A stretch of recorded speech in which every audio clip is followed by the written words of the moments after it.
నేను స్పష్టంగా అధికారులకు, ఇరిగేషన్ అధికారులకు, అగ్రికల్చర్ అధికారులకు, మున్సిపల్ అధికారులకు, మొత్తంగా కలెక్టర్లకు నేను ఆదేశాలు ఇస్తున్నా.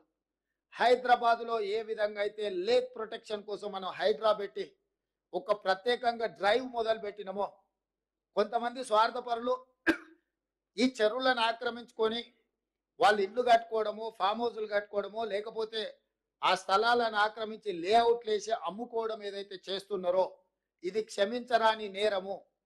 ఇవాళ ప్రకృతి వైపరీత్యానికంటే కూడా ఇలాంటి ఆక్రమణదారులు చేసిన తప్పుడు చర్యల వల్ల తీరని నష్టం మనకు జరుగుతున్నది. దీనికి ఎక్కడో ఒక దగ్గర పులి స్టాప్ పెట్టవలసిన బాధ్యత ప్రభుత్వం మీద ఉన్నది.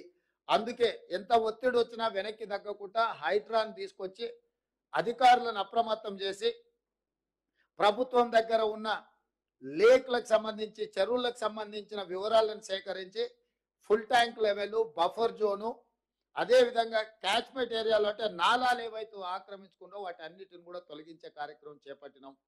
ఇవాళ ఇది జిల్లాలకు కూడా విస్తరించాలి అని చెప్పి డిమాండ్ వస్తుంది. నేను అనేది ఏంటంటే హైదరాబాద్ పరిమితిలో ఒక ఏర్పాటు చేసిన యంత్రాంగము, జిల్లాలలో కూడా మీరు ఇట్లాంటిది ఒక సిస్టమ్ని ఎవాల్వ్ చేసుకోండి.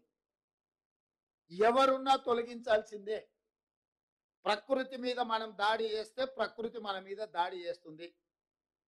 ఈ గుణపాఠం జరిగిన సంఘటనల నుంచి మనం నేర్చుకోవాలి. మనిషి అనే